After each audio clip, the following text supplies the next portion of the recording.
beautiful afternoon to everyone listening to us at this time. The show is Real Talk with the Ladies Plus One. Yeah, we are so glad and excited to be here. As a matter of fact, this is the first episode in the new year. Happy New Year. So to everyone listening to us, the first episode of Real Talk with the Ladies Plus One, Happy New Year to you. It's your celebration. How is 2025 treating you? This is the 7th day of victory in that year, and I'm sure it's treating you real good. Yeah. And I remember telling somebody yesterday that please don't pressure us. It's too early. It's too early. It's too early. Yes, ma'am. It's just 7 days out of 365 Yes, so- days. Akualaja ọdún. So welcome to your show again. Tell a friend to tell another friend. That is It's Real Real Talk o'clock. Yeah. Ladies. And as a matter of fact, you know what we do on this show, we get to say to you just the way it is, No without any form of emblem. embellishment. No No sugarcoating. shying away too. Real conversations. Real talk. Real ladies. Real discussions. Real issues. guys. Real solutions. Mothers. Comrade is here.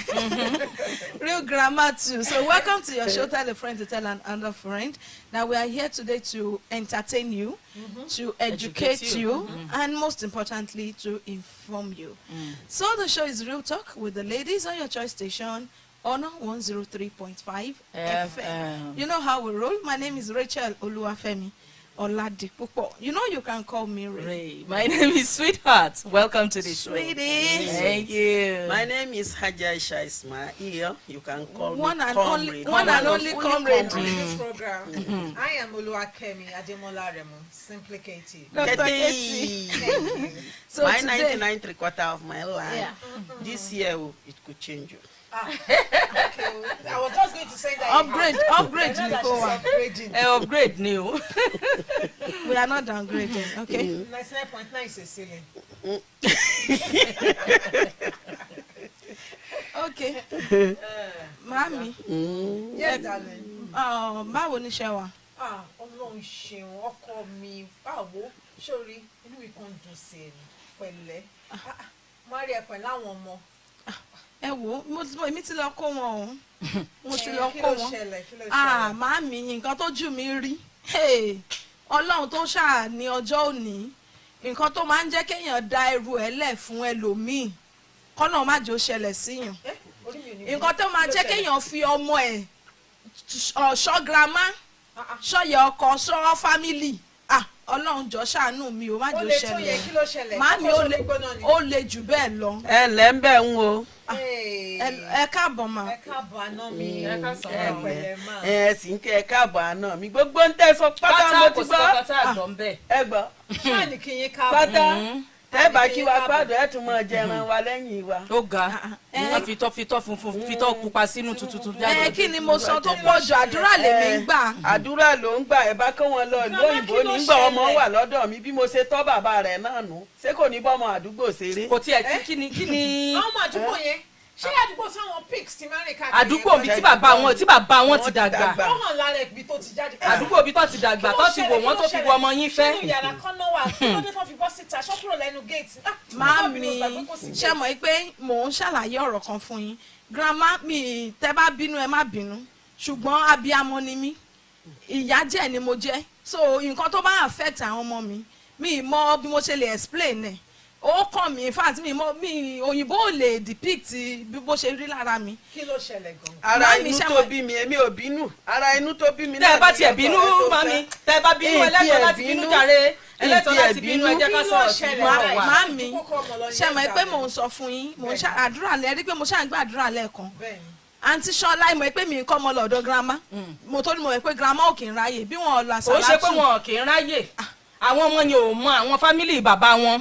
Ó ṣàníye ìgbà tí mo wá bí màámi. Àìmọye ìgbà tí màá wá bínú ọlídé. Wọ́n á náà ti lọ sọ́dọ̀ bọ̀dá kinní kan. Wọ́n ti lọ ọ̀dọ̀ bọ̀dá Sanwó. Bẹ́ẹ̀ni, Wọ́n ti lọ ọ̀dọ̀ ọ̀dọ̀ wọn ni àǹtí àwọn mi ni kinní wọ́n kan. mọ̀, Wọ́n ti àwọn fámìlì lórí tí wọn wọn pé- nìkan ló mọmọ wò. So àwọn ò mọmọ wò nìyẹn àbí. Ẹ̀yìn. Ẹ̀ẹ̀kan táwọn ọmọ yẹn tún máa wá láti bíi almost 10 years. gbogbo ẹ òyìnbó rẹpẹtẹ la gbọ́ pé bó bá fẹ́ ṣe bẹ́ẹ̀ ẹbí wọ́n sì gbé wọn lọ òyìnbó Ó mà Canada sú ni mi wọ́n o, ó mà fẹ́ sú mi o. ó wà dín tán pariwo kò sí táwọn ará rẹ̀ wòye aṣẹ́gun ní ìsàlẹ̀ ọ̀nà ọ̀dọ̀ màmá tó ta ẹ̀fọ́ yẹn in fact ti mọ̀ náà bẹ̀ yẹn ní ẹgbẹ́ kí lorúkọ ẹ̀ wọn ta gbóǹbẹ̀ àdúgbò tí bàbá wọn ti dàgbà nìyẹn kẹjẹ ká sọ̀rọ̀ síbi tọrọ. ṣé bàbá wọn mọ̀ mú bàrágà ni àbí bàbá wọn. yàrá ṣàrọ̀ ọmọ rí arí lẹ́yìn adìẹ. àbí èèyàn lè kọ́ ṣe bẹ́ẹ̀ mi mo lè ti àwọn ọmọ tèmi sorúkọ yín náà ń jẹ ni. àǹtí Ṣọlá ẹ mọ̀ pé mo respect yín gan. kò ní o jẹ respect o gbọ́dọ̀ má respect rẹ kò tiẹ̀ ní ìdìmọ́ kò ní ìdìmọ́. ṣé máa jẹ́ kí n sọ̀rọ̀ màámi. bàbá ọmọ ló ṣàlọ́mọ. bẹ́ẹ̀ni o ń bọ̀ kò kúkú gbọ́mọdé bí. iṣu mi ìjẹ bọ́mọ ń lé yín ìgbà tí mo dé mi ìbọmọ ń lé yín wọ́n pè ní bàbá báyọ̀ ń lé ńgbà tí mo dé. gbogbo ẹ̀tọ́ tó yẹ ká ṣe gẹ́gẹ́ bí ká tó múyàwó òun la ṣe alẹ́ tọ́ lórí àwọn ọmọ yìí. àwọn ọmọ wa ni kò síbi tẹ́ fẹ́ kó wọn lọ. àǹtí Ṣọlá mo respect yín gan. màámi ẹ jẹ́ ń ṣàlàyé iṣẹ́ mọ̀ pé mo ń ṣàlàyé ìbọn fún yín. sọ fún kò dá ń tó ṣe o ìsílé o wá kó àwọn ọmọ kúrò nílé. mo wá káwọn ọmọ ẹ ní sùúrù mo dé àǹtí Ṣọlá lọ ní káwọn ọmọ yẹn wá pé ẹ kó má ṣàwọn nìkan wípé mi náà jẹ́ mọ situation yín mi mọ̀ pé yàn kí n ṣáà má sọ̀rọ̀ tán màámi mo jẹ́ kọ́ ọmọ lọ torí àǹtí Ṣọlá tọ́nà àwọn wà ń bẹ́ẹ̀ pé kínní mo jẹ́ káwọn ọmọdé bẹ́ẹ̀ ní bílíbi ọkàn mi kàn sọ pé bí mo ṣe ń ti ọ́fíìsì bọ̀ wípé kí n ya ọ̀dọ̀ girama kí n wo àwọn ọmọ yẹn condition tí mo bá àwọn ọmọ mi tí wọn kì í fẹsẹ̀ rìn tó jẹ́ ẹsẹ̀ lásán báyìí làwọn ọmọ yẹn fi ń rìn kiri tí mo wá rí wọn tó ń rìn kiri ṣé àmọ̀ yìí tó bí mi inú jù ọmọ kan màámi àní wọn aṣọ tẹ bá láṣọ tó wọn bó ṣe pọ́n tó dúdú mọ́ wọn lọ́rùn mo ní mi láì ṣe pé nǹkan ṣe mí àwọn ọmọ mi wá dọ̀tí báyìí àní màámi mò ń mọ́rọ̀ bọ̀ fún yín ṣé wá rí ibi tí ọ̀rọ̀ yẹn tó ti wá ká mi láti mo fi ká àwọn ọmọ mi kúrò mbẹ girama òkú sí ilé àǹtí Ṣọlá tí mo kọ́ ọmọ lọ́ba náà àwọn lọ́ni kó wọn wá dandan àǹtí Ṣọlá náà ò jókòó lé mo jẹ́ ọ̀rá kó àwọn ọmọ yìí mo sọ fún àwọn neighbor wọn tó fi wọ́n ti pé kán sọ fún wọn tó bá dé wọn ò mí jẹ́ ṣàlejò ń bẹ̀ wọ́n mọ́ mi kí ni mò ń sọ màámi o ó wá ná ọmọ kan bẹ̀ tó dàgbà díẹ̀ ju Báyọ̀ ńlé lọ ọmọ yẹn wá ná ọmọ mi wá ń rìn ó wá ń sunkún kiri ó wá ń búlì ọmọ mi mo wá ní láti bá ọmọ yẹn wí mo jẹ́ lọ bá mọ́mì ẹ̀ so ṣé mo ṣe wá lọ confront mọ́mì ọmọ yẹn ẹni tó bá bímọ kó tọ̀ mo jẹ́ lọ bá woman yẹn mo confront ẹ̀ òun lẹ wá ń sọ pé ọmọ ọ̀rẹ́ yín kìnnìkan gbà tó bá jẹ́ ọ̀rẹ́ yín kọ́ ṣọ́ni ó máa fìyà jẹ ọmọ tèmi ni bó ṣe bá ṣe bẹ́rù lábọ́ mọ̀ à ń bọ̀ tí àwọn ọmọ tèmi èé ṣẹrú. mo wá bá a jà ṣẹ́rí mo nídìí láti bá a jà kó lè mọ̀ yìí pé tó máa ti ń ṣe bẹ́ẹ̀ fún gbogbo ọmọ kọ́ máa ja àwọn ọmọ mi sọ́tọ̀ mo jẹ́ káwọn ọmọ mi àwọn àdúgbò tẹ́ fi wọ́n ṣọ́ mo jẹ́ dágbére fún wọn pé mo ti kó wọn àwọn aṣọ wọn tí mo rí nítòsí mo kàn kí mo wá ṣe tó jù. àní wàhálà ló kóra rẹ síṣẹ́ kọ́lọ́ mọ̀ járí wàhálà ni o wàhálà ló kóra rẹ sí orí rẹ ni òṣìṣàn tí ó gbà fún ọ torí wípé sórí ilẹ̀ tó ní àwọn ọmọ yẹn ń fi bàtà tẹ̀ ń gangan ló mú wa di ọdún tá a ṣe lẹ́nìí ìwọ lọ bèrè lọ́wọ́ àwọn dókítà kó gbọ́ nígbà àwọn ọmọ bá sì ń ṣeré ládùúgbò sẹ́mi mo kó dọ̀tí yí lára ni àbí ọmọ mi ló kó dọ̀tí yí wọn lára ẹ̀bá wọn ni ṣé wọn ò ní ṣeré ní gbogbo ẹ̀yin náà lẹ́kọ́ lẹ sọ yí pé gbogbo all play àbí bó lẹ́sẹ̀ máa ń fẹ́ ìbò no play mo bá ń sọ èmi ni wọn ò gbọ́ ìbò tó ti yé ẹ wá nà ọmọ tẹ bá torí ọmọ lọjà ládùúgbò ìwọ ló mọ èmi ẹ bá yàn jà torí pé wọn nà ọmọ mi lẹ́yìn ọ̀nà ọmọ mi. tí ò bá kí n ṣe ọmọ àlè kò yẹ kí ọmọ ọ̀tá kó lu ọmọ tiwa kó má lè gbọ́ sókè. bẹ́ẹ̀ ni kí n release àwọn ọmọ yẹn kí wọ́n learn street smartness tí wọ́n bá nà kó nà tiẹ̀ náà tí wọ́n bá wá bọ́sà àdúgbò ẹ lọ ń jà ẹ lọ ń create nuisance. o tiẹ̀ mọ́ tó ṣẹlẹ̀ sọ nígbà ẹ̀wà ń kékeré tí wọ́n bá ti nà yín délé tẹ́ ti sunkún báyìí èmi máa ń nà yín sí i. bẹ́ẹ̀ ni náà ṣé bí bẹ́ẹ̀ ṣe kọ́ bọ̀dá mi nìyẹn ẹ wá lè kọ́ àwọn ọmọ tí wọ́n bẹ́ẹ̀. ṣé rí jàgbá ókè apá bí ojú iwájú orí wọn yẹn ṣé ibẹ̀ kan náà tilẹ̀ kọ́ àwọn ibẹ̀ òkúta ni èmi ò mọ bí tẹ́ ẹ ti rà pa o. bó bá ṣe wù kálukú ló ṣe lè tọmọ ẹ with due respect èmi ò káwọn ọmọ tèmi níjà gbòòrò. èmi náà ò kọ́ wọn níjà gbòòrò. nígbà tí wọ́n na ọmọ tìyẹ tí wọ́n wá lọ nà tó bá nà ẹ́ síbẹ̀ nǹkan. ó ti ẹ̀yẹ kọ́ ó yẹ kó nà ya báyọ̀ ó yẹ kó nà ẹ́ dáadáa. ọlọ́pàá ó kó everybody. kó everybody ó bẹ́tà kó wá ní kọ́mọ rẹ lọ kó lọ ná tiẹ̀ padà. bó ṣe wà bẹ́ẹ̀ yẹn màmí. ọmọ mi yẹn sùn wá bá mi lé. àdúgbò yẹn wá in the next 1 week. ṣé wàá nà mí ni. in the next 1 week. torí àwọn tó wà ń bẹ̀ tó ti mí ni ẹ̀. èmi ò mọ̀ pé ọ̀rọ̀ ti lọ báyìí nígbà mò ń bọ̀ ní gbọ́ tí wọ́n ń ré rí ń bẹ̀. ó mà pọ̀. èmi ò gbọ́ tí wọ́n ń ré rí táwọn kan tún ṣe mú sí mi. rí bí mo ṣe ń wò wọ́n. ṣé torí màmí ìgbà táwọn ọmọ yẹn dé màmí ìgbà táwọn ọmọ ọmọ tó jẹ́ yẹn pé just a few months dé mo nídìí láti kó àwọn ọmọ mi sí bedroom mo ní láti wọ́n ọmọ mi gbóná. ẹ lo iron sponge. o bá lo kíní kílò òkúta tá a máa fi fọ ẹsẹ̀. ká fi fọ ẹsẹ̀ yẹn. màmí o bá lò. tẹ bá ṣe ẹmẹ pọ ọmọ pupa tó bá yá wọn wá sọ pé ọmọ ògbó bó ló ṣe fẹ́ gbó. àwọn aráalé náà tí wọ́n mọ̀ mí wọ́n mọ̀ pé èèyàn pupa ni mí ṣé wọ́n pupa tó mi ni. kí ló wá délé wọn. kí ló wá délé bàbá ẹ̀ màmí iṣẹ́ rí màmí ó dáa. ṣẹ́ẹ̀dì lọ fi ń lọ yàn ó ti dáa ṣé ọdún tó kọjá mo rí sẹ̀rífì mọ́ o n ò rí sẹ̀rífì ṣéwọ náà gbúròó sẹ́yìn. èmi ò gbúròó wọn o èmi bọ̀dá mi gan ni mo fẹ́ kán dé tí bọ̀dá mi bá dé in fact ọ̀rọ̀ yìí yóò padà lẹ́yìn. aládùúgbò ẹgbà mi ò sẹ́ gbọ́. wọ́n lọ ń jà lé nílé ìyá kan. ó yẹ kó lù ú ní. ó yẹ fún kínní àwọn ọmọ mi mo kó nà ó kíni so kọ́ máa na àwọn ọmọ mi kọ́ máa sún ọmọ ò lè dá kò lè dá. àní ọmọ ṣe bá àwọn ọmọ níjọ́ mi tí wọ́n bá na ọmọ rẹ̀ àní oníkọ́mọ lọ́dọ̀ tí kò lọ́nà tí a padà. ọlọ́nà tí ẹ jàre. grandma ṣe rí bẹ́ẹ̀ ṣe kọ́ Kúnlé sẹ́mi kó yọ sí lára. ó yọ sí tí ò bá dùn fẹ́ ṣe máa fẹ́ ni. mi jiyàn ẹ ti kọ́ dáadáa ẹ jẹ́ mo jẹ́ rí bẹ́ẹ̀ ṣe ṣàǹtí ṣọlá náà gbogbo everybody mo rí bẹ́ẹ̀ ṣe wọ́n ṣùgbọ́n ẹ fẹ́ mi náà lórí ọ̀fẹ́ ẹ láti ṣàwọn tèmi bó bá ṣe wù mí nà ń àbí èmi mo ṣàánú ní wọn lóṣù mẹ́sàn-án ó ti dá o mú nǹkan kan wá sílé ọ̀dọ̀ mi 091 091 ẹni bá na ọmọ mi èmi ò ní sọ̀rọ̀ n ò ní torí rẹ̀ jà ọmọ yẹn ni kó lọ jà fúnra ẹ̀. òun fúnra rẹ̀ ni kó lọ bó sunkún wá bá mi wọ́n tún nà á ni bí mo ṣe ń ṣe fún ọkọ rẹ̀ èmi ò wulẹ̀ níjó wá sọ́dọ̀ yín mọ́ mi níjó wá kí ló sọ́dọ̀ dé yín mọ́. àwọn ọmọdé mi bí kó mọ ìwálé tèmi ntí ó bá ní wálé tèmi kó mọ lọ́dọ̀ tìyá rẹ̀ náà mọ ìyá rẹ̀ náà lójókòó tó ń bọ̀. ẹ mọ bàbá tó máa lọ tẹ bá lọ ọ̀dọ̀ àwọn nkú mi ẹ máa ń rí bó ṣe máa ń dédé. ọmọ áfíríkà lè ní ọmọ nàìjíríà ní wá àwọn ni wọ́n ṣe dúdú tí wọ́n ṣe nàìjíríà tí wọ́n lọ ìlú òyìnbó gbogbo eléyìí tẹ̀ ń sọ ẹ kó gbogbo àwọn ọmọ yẹn kọ́ ọmọ lọ ìlú òyìnbó. 091 51 03 55 55 091 51 03 55 55.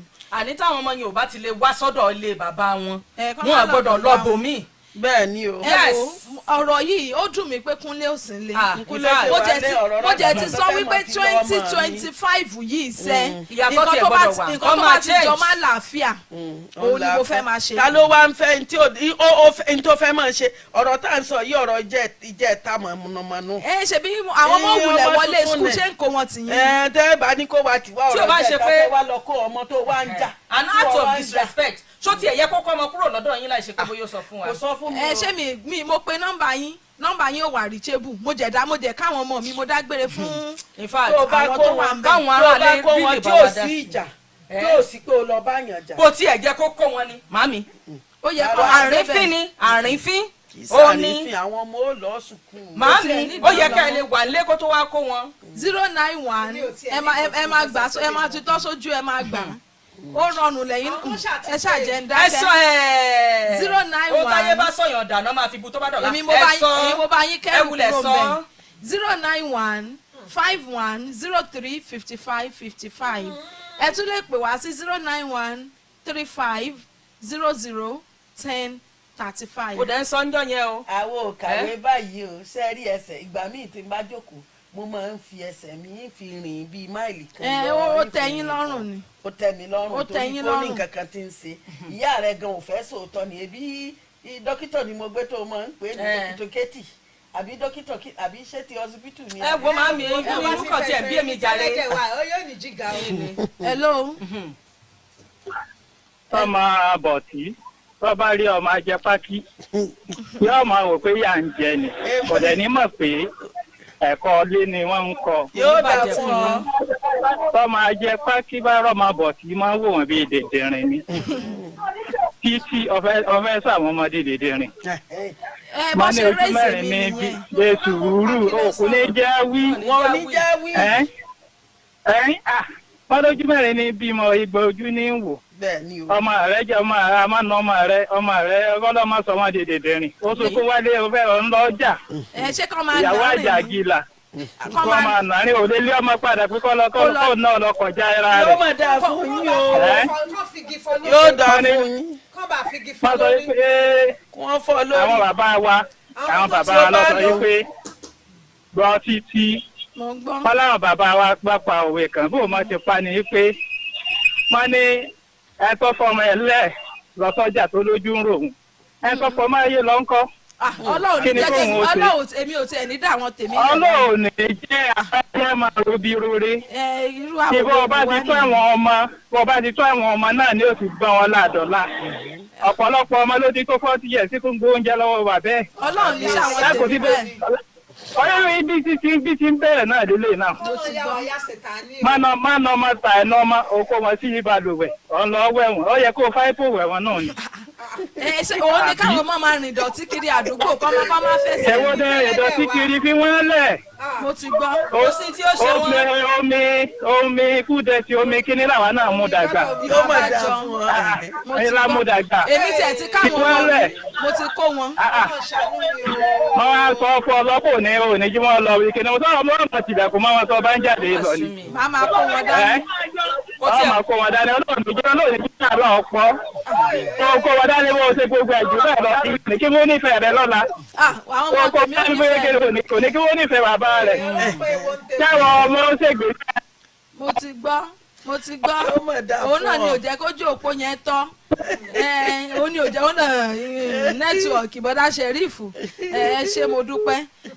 Mo ti Ó mà mọ dáa. ìdájọ́ tí Ọ̀rẹ́ wa wọ́n dá Timothy yẹn. náà. Ìdájọ́ ìdájọ́ iná kọ́ bó ṣe rí nù. ìgbà tó wá nà àwọn wọ́n èso ọmọ mọ́ mi. pọfupọfu ọmọ kínní. Ìgbà tó wá nà wọ́n kí wọ́n á kó wọn lẹ̀. Màámi, ẹ tiẹ̀ wá mọ̀ kankan tí mo notice. Bí kẹ́ ẹ wá fọwọ́ ti báyọ̀ lé báyìí, kẹ́rin ra Yóò lọ fọwọ́ ti gẹ̀rẹ̀ báyìí. náà. Yóò bá ṣe yéé bàbá mi. ó ní mo ní iyọ̀ ọmọ mi ó mà dùn mí pé ìsílẹ̀ bó ti ní lọ́dẹ̀ yìí tó bá kó wọn dé wọ́n ò jẹ́ palaba nínú ìyá Ó ti lọ́wọ́. dá. Wọ́n ti ẹ̀ ní ìwúlẹ̀ ní kó wọn dúró ń tòsí. ẹ lè 091 rán ọmọ pé kó lọ bá yín pọ áwà kan báyìí kò tí ì dé yóò mọ̀ ṣe dẹ̀yìn. ẹ dákun orí bí wọ́n àti Adékúnlé mi ṣe rí Adékúnlé mi ẹ̀kọ́ Ó sọ́sọ́ tọmọ kò dá ń tọ́. kò dá sí. 091 bàbá wa sọ̀rọ̀ wọn á ní ọmọ kìíní títà mọ́ mọ́ ní. 091 51 03 55 55 bí mo ṣe fẹ́ nǹkan tèmi èèwọ̀ bòlẹ̀. èmi ò ní bọ́ fẹ́ bá wọn. grandma ẹ ti tọ́jú àwọn tí àwọn ilé ìfẹ́ ń gbọ́ báyìí o. ẹ yọ̀ǹda tèmi náà ẹ jẹ́ kémi náà ṣèyà fáwọn ọmọ mi. rárá o ngbà wà ń kékeré ìyá òun tí ń bẹ ń fẹ́ òun àjọ wà ní ọ̀rẹ́ mi tímọ́tímọ́ ló ni ti da ọ̀rẹ́ mi tímọ́tímọ́ ni. tẹmọjọ ń jàjàgboro. àwo jàjàgboro o àwo jàjàgboro ẹ gbọ́ ìyá ní Ifẹ̀ ń gbọ́ àjọ jàjàgboro. Nbẹ̀ tí ẹ̀ mọ̀ pé orúkọ wa ló ń jẹ́. Táwọn ọmọ yẹn bá wá ṣe bákan wá ní ọmọ Adékúnlé ọmọ lágbájá ìyá lágbájá ni. Sórúkọ rẹ̀ ni wọ́n pè ní. ṣe bí wọ́n sì sọ pé ìjàgboro. ẹ máa ń jà ìjàgboro Ọlọ́run má jẹ́ àwo oríire àwo oríire a kì í tọ́jà ṣùgbọ́n béèyàn bá tọ́ wa Béèyàn tọ́ wa. yóò kàn dínú yọ. Bẹ́ẹ̀ni. àǹtí títí àǹtí Ṣọlá àti gbogbo ẹ ó yọ. Hello. Ẹ káàsán káàkiri. ẹ sà kí lorúkọ yín àti bí tẹ́ ti ń pè wá sí. Àjọlá ló sọ̀rọ̀ látàkùbọ̀. ẹ ṣe sà. bọ̀dá Akínọlá ẹ bá wa dá sí sà. Ẹ pàtàkì. Yes sà. Bẹ̀rẹ̀ àwọn tó sọ pé ojú kan ló ń bímọ ìgbà ojú ló ń wò wọn ò parọ́. ẹ ṣeun. Ìgbà míì wọ́n ní wèrè fẹ́ já ọjà. Àwọn ẹbí ẹ̀ tó fẹ́ náà nígbà. Tẹ̀sán yẹ yín. Ìyáálé tọ́nà ọmọ ẹ̀ nígboro tó lọ jà ń bẹ̀ bó ṣe yẹ tó nìyẹn. Ẹ̀yin ìyá wa náà tẹ́ mọ̀ pé kò bójú mi ẹ̀ ṣe ẹ̀kọ́ àìdákẹ́ lórúkọ Jésù ẹ̀kọ́ wa jẹ̀pẹ́. àmín. Ṣé rí nǹkan tó dáa nínú pé nínú gbogbo nǹkan pé ẹ̀ máa wá wisdom understanding òye mọ òye ẹlòmíì gan mọ̀ ṣe gan tí ò mọ̀ ṣe tó ọlọ́run ló ń kọ̀yàn òun ni wọ́n fi máa ń sọ pé àgbà ò ní tán lórílẹ̀ lórúkọ Jésù ẹ̀yìn àgbà ò ní tán lórílẹ̀. Mọ́mí Báyọ̀ wọ́n náà ti ń fọwọ́ tọ́ Báyọ̀ lẹ́ẹ̀kẹ́ ń gbòòrò tó ti ń ṣe dọ̀lọ̀dọ̀lọ̀ ìyẹn ò tẹ́ ẹ̀ tó dáa kó tó gbìyànjú. Èyí tí wọ́n sọ yẹn wọ́n àsọdùn ni wọ́n sọdùn ọmọ mi ṣàpò gbára mú kò kí jàjàgboro ní mi ìfìjàgboro tọ́. ìjàgboro kọ́nù ọ̀nà mímọ́ náà tèmi ìbéèrè ni wọ́n ń ṣe. kódà náà kì í Báyọ̀ kán ní Báyọ̀ àtẹ̀yàn níjà ń gbòòrò pé ní kó tún lọ padà já ń bẹ̀. ẹ ṣé o. bọ̀ kò wá yẹ kẹ́ ẹ lọ gbèjà pé ẹ fẹ́ lọ nà nìyẹn táyé mọ́mí ọmọ yẹn bá wà láyìíká tó bá lọ fọ yín mọ́lẹ̀. èmi àti mọ́mí ọmọ yẹn tiẹ̀ lájọ fèsì ara wa. ẹ̀yin àti ẹ̀rẹ̀ níjọ fèsì. èmi àti bẹ́ẹ̀ ni àwọn ọmọ kékeré èmi àti mọ́mí ọmọ kékeré bó bá gbé nílẹ̀ ń bẹ̀ àmì àtótọ́ ni. owó láìkì ẹ sọ pé ó máa ń sọ òdodo. ṣẹ́rí téèyàn bá bí ọmọ kéèyàn tọ́ ọmọ tó bá bí torí pé mi wàá tọ́mọ kó wá jó níjà gbòòrò. parọ́ torí pé òun náà é parọ́. bí mo ṣe kọ́ wọn nìyẹn. àwọn ò kì í parọ́ làwọn ọmọ rẹ̀ ò ń parọ́ ṣùgbọ́n nígbà tó bá lọ táwọn ọmọ kékeré yẹn tí wọ́n bá embarrass ẹ ò ní lè gbé láyé rẹ. èmi ọmọ tí yàbí tó fọjá rìn kan. ọjà ìlú òyìnbó àbí ti áfíríkà. ọjà ìlú òyìnbó àbí ti kéde. ẹ wo ẹ jẹ́ ń dójú ọjà girama tí má dé látọjú ọjà yẹn. ẹ lọ ẹ tà á ajé.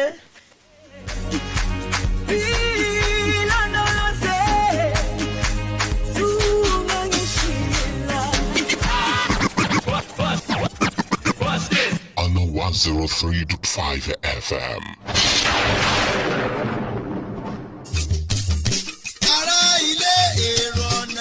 ètò tó wílé lè yà yé gbégbá èmi ìjẹta ọkàn sí ojú ayọ̀ ọlọ́pọ́n àyídàgbà máa kẹ́ mọ̀ rìn làwọn olóyè ọ̀jọ̀gbọ́n ayé fi sọ wípé ayé gbégbá inú ayé jìn ẹni ó mọ̀ yí ọmọ yìí àgbàlagbà tó tẹ́ ẹ ti retí ẹ̀ ó dé ó lálẹ́ ká lórí rédíò ẹni yìí ọ̀nà FM lábala lè tó ayé gbégbá ayé ọ̀sán àkọ́kọ́ àwọn kan ṣe ń lo dáwọ́là lọ́sàn gangan nínú ayé ayé òrùlé kejì táwọn kan lo dáwọ́là lóru gàdọ́ láàjẹjẹ nù nínú ayé yìí kan náà ni ó ẹ̀rí ìlú dùnú fọ̀rọ̀ gbogbo ṣàpamọ́ra ayé ṣe fún un láfúnpa kí ló ń tẹ̀ ń fa yàrá tẹ̀ ń sọ fẹ́ nìkan ọ̀nà àbáyọ rẹ̀ fún yín ayé òye fún aláfọ̀pá tọmọtọmọ ẹ̀ sàmì ẹ̀. ìpàdé dorí ètò ayé pípa láṣàlẹ̀ ọjọ́ ìṣẹ́gun Tuesday ní dédé aago 8 kọjá ìṣẹ́jú 15 lálẹ́ dá aago 10 alẹ́ bẹ̀rẹ̀ pẹ̀lú atọ́kùn ètò ọmọọba adé Ilésanmí ààrẹ òpètè ilẹ̀ Yorùbá káfàtà. tẹ́ ẹ bá fẹ́ ṣòwò wà gbẹ́ fẹ́ polówó ọjà ẹ pè 08056506370. ayé pípa lóòótọ́ o gbàkúngbàkùn wẹ́rẹ́wẹ́rẹ́ ètò ní orí ìkànnì yìí rédíò ẹni yìí ọ̀nà FM 103.5 ẹ gbà bẹ́ẹ̀.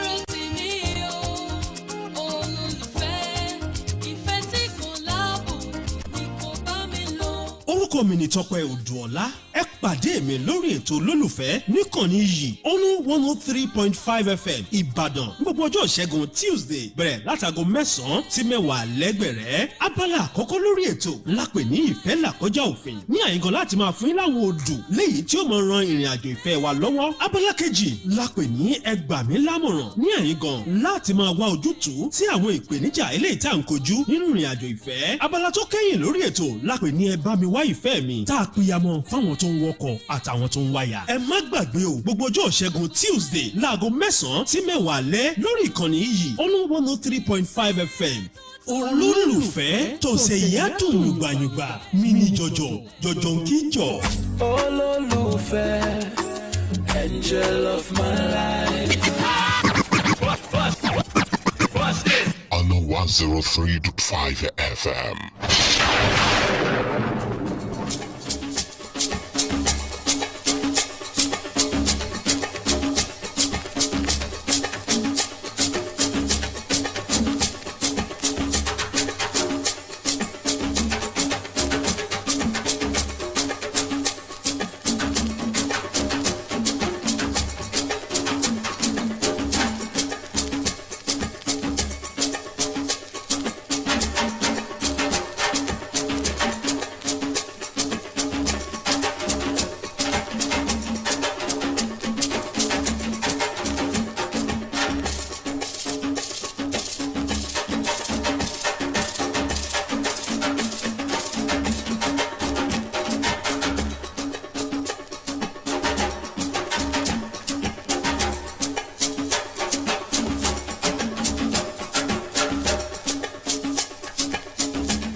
Yes, welcome back. The show is still Real Talk with the ladies plus one. Yes, and you know how we roll on this show. The other time we actually had a drama, and the drama is centered around childcare, protection, and the likes. But then very quickly, it's important to actually mention that what we experience in marriage differs. Our experiences in marriage differs from our social class will actually determine what we experience in marriage, and our perception about everything we would experience or we are experiencing in marriage. And we've told us times without number that the background of the partner, the couple, also matters.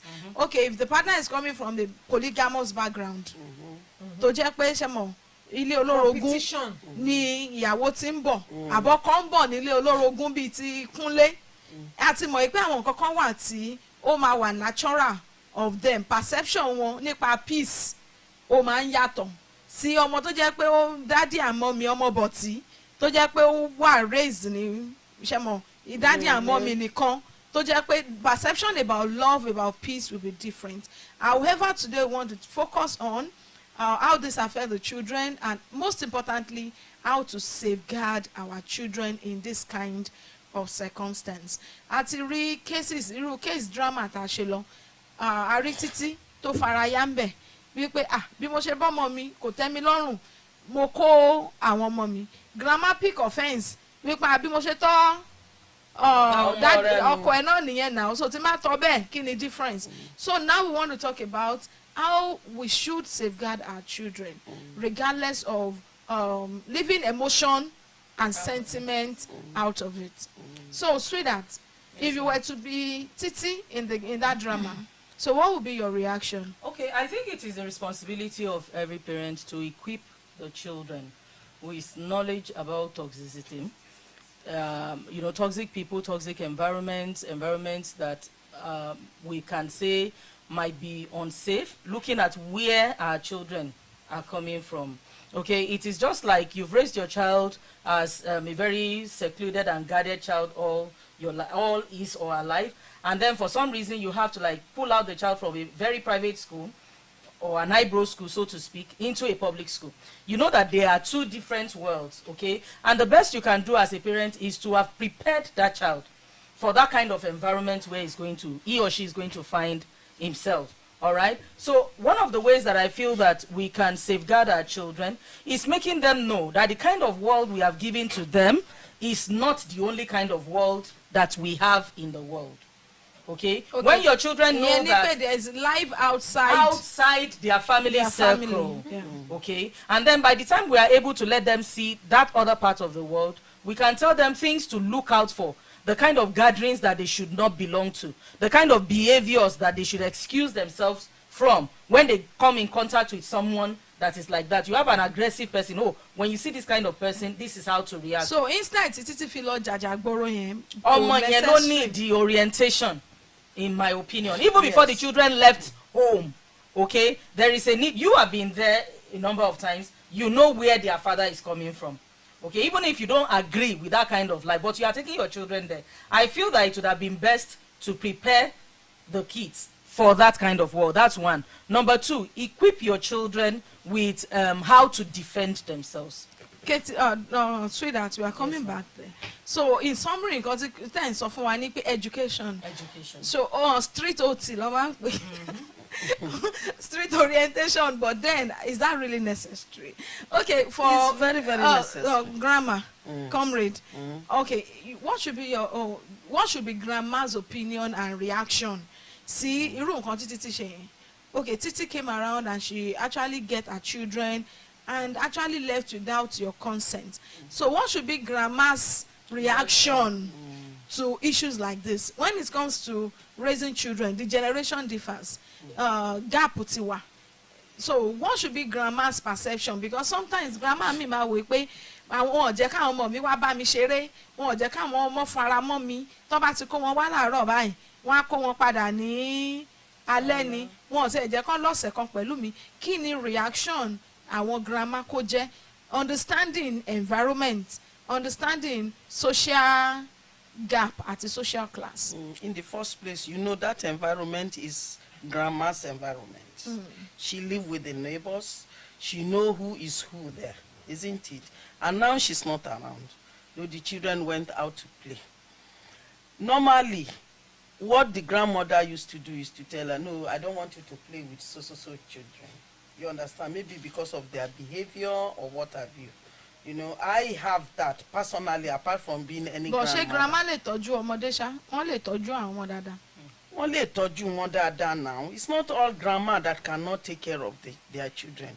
Even as at my age, I can take care of the children, but I will not do it. I will not do it, and I have my reason. I will not do it. I need a rest. Why should it be because I'm a mother, I become a grandmother, and I will become a great grandmother? Why should they use me old? When I was, during my own children, nobody helped me. Then why? Yes, I was the one taking. So anybody to buy be more, come and take care of Oma. Then when you came around, though I was not around.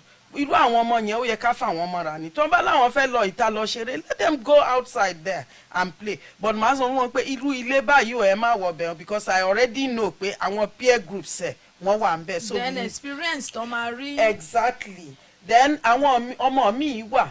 Children don't fight. I'm telling you. Let me tell you that. They don't fight. They will only ma fọwọ́ kankan mi. No, but don't always as bullies. Yes, as bullies. Overpower you look at their parents, you know the parents are bullies. So ẹnikẹ́ni di ìgbàkígbà ẹran tí wọ́n bí lẹ́ni tó dẹ̀ bẹ̀rẹ̀ sí rìn. You understand? Ebóni tí yẹ ń ṣe ni. So tí ẹ bá ń ṣe nǹkan tí ò dáa tọmọ yín rí yín definitely wọ́n á copy ẹ̀.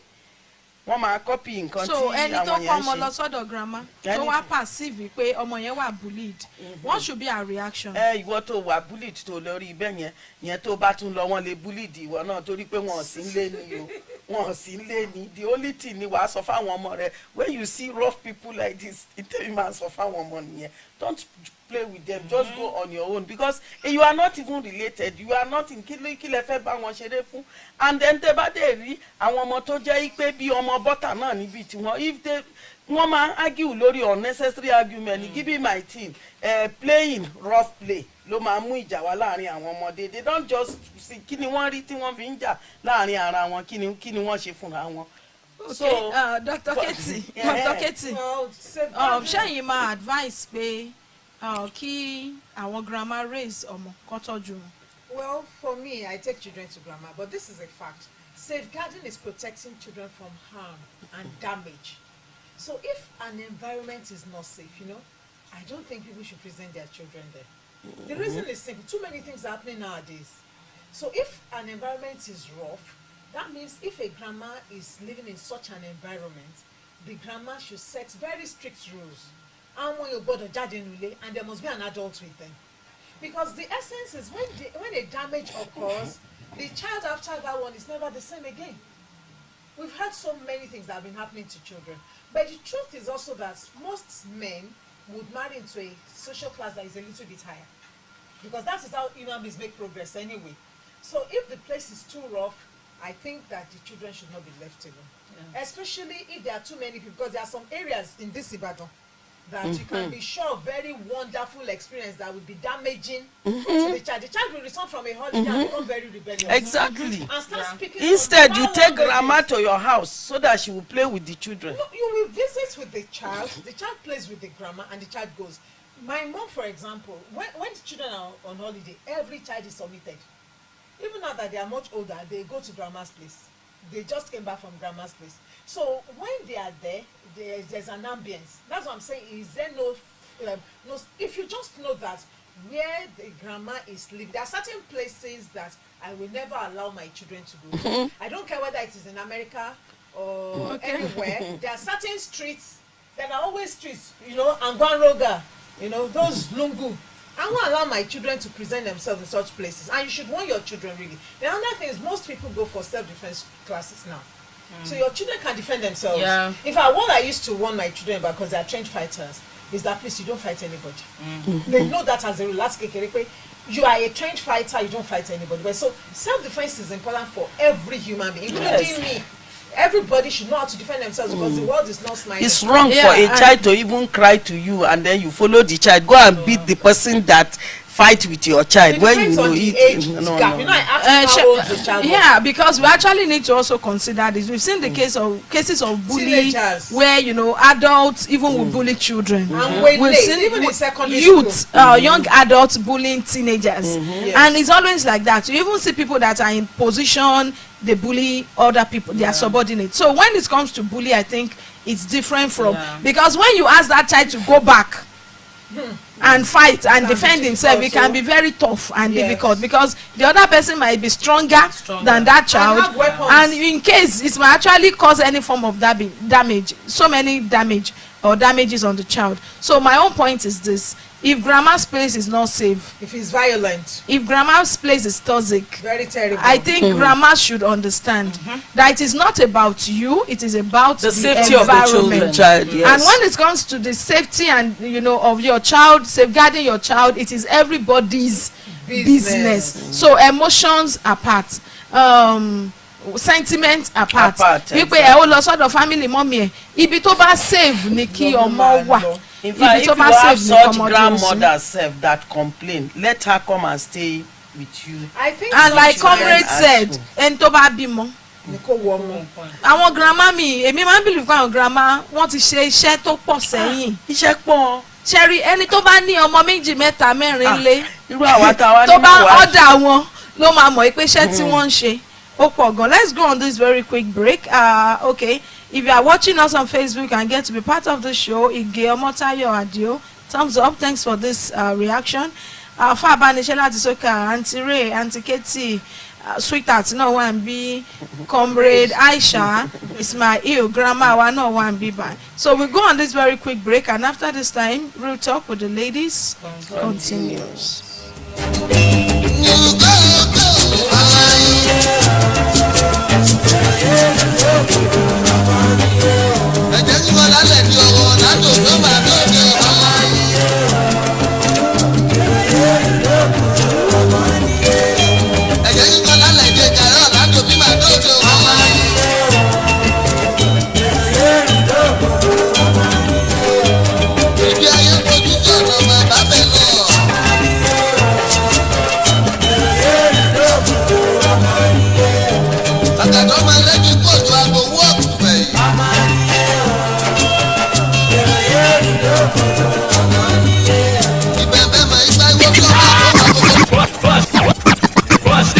On 103.5 FM.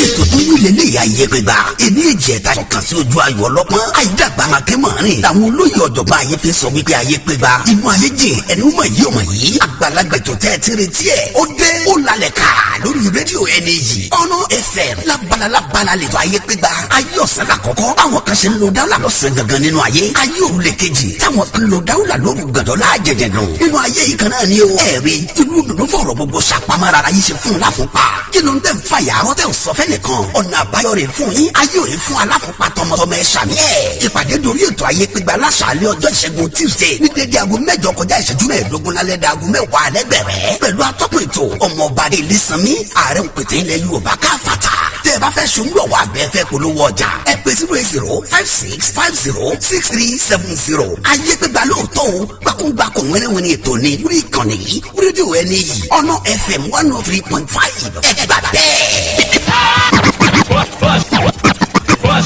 On 103.5 FM.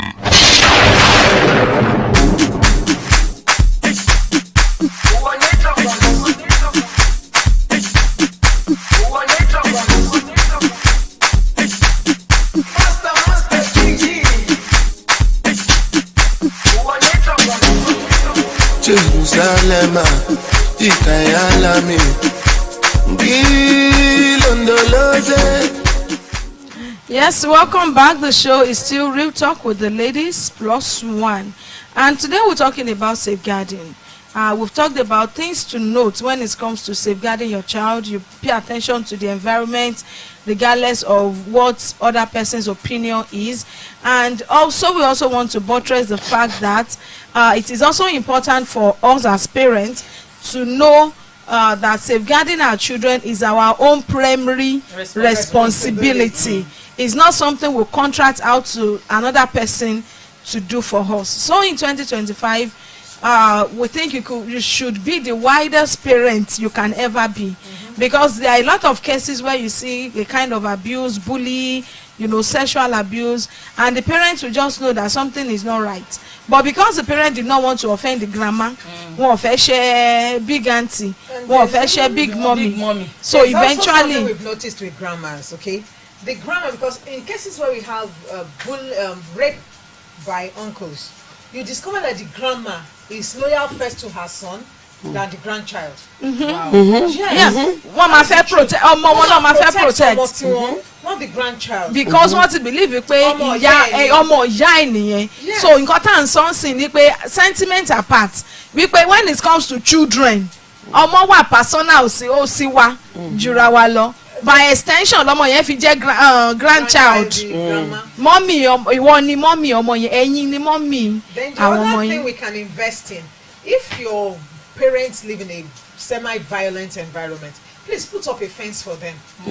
When you put up a veranda or fence, if you have the means, a boundary. Yes, it's a boundary. So sometimes parents, grandparents will not agree to leave the environment where they have always thrived, which is close to all their religious institutions. They are very relevant in their environment. But what you can do is up the space they belong to. You can just safeguard the space by building a wall.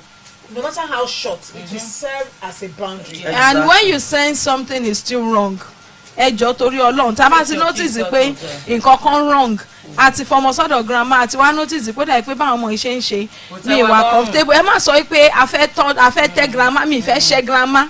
àti sọ pé tí ship bá down, tí case bá wà between, àti rí case abuse tó jẹ́ pé bóyá àwọn ọkùnrin tó ń abuse àwọn ọmọ wọn, àwọn bàbá tó ń abuse àwọn ọmọ wọn, àbí relative family member tó jẹ́ ti side ìyá bàbá jàre tó ń abuse ọmọ, tí kéèsì bá rí bẹ́ẹ̀ kálukú máa dúró sẹ́yìn ọmọ tiẹ̀ ni. So kó tó wá di pé kálukú á máa take side, á máa mú ọmọ ẹ̀ ẹjọ́ káìtì ó wá bẹ́tà kọ́ ní prevention is better than care. kọ́ wá rí wa bí ẹni tó ní agídí tó ní jàǹgbara gan ó bẹ́tà jù kọ́ ẹ̀ṣẹ̀ wa máa sọ story pé àkájẹ́ ni mo mọ̀ ní. wọ́n dẹ̀ ti yan ọmọ ọlọ́mọ jẹ. I also think that we should tell women, when you are a young girl, be sweet and nice.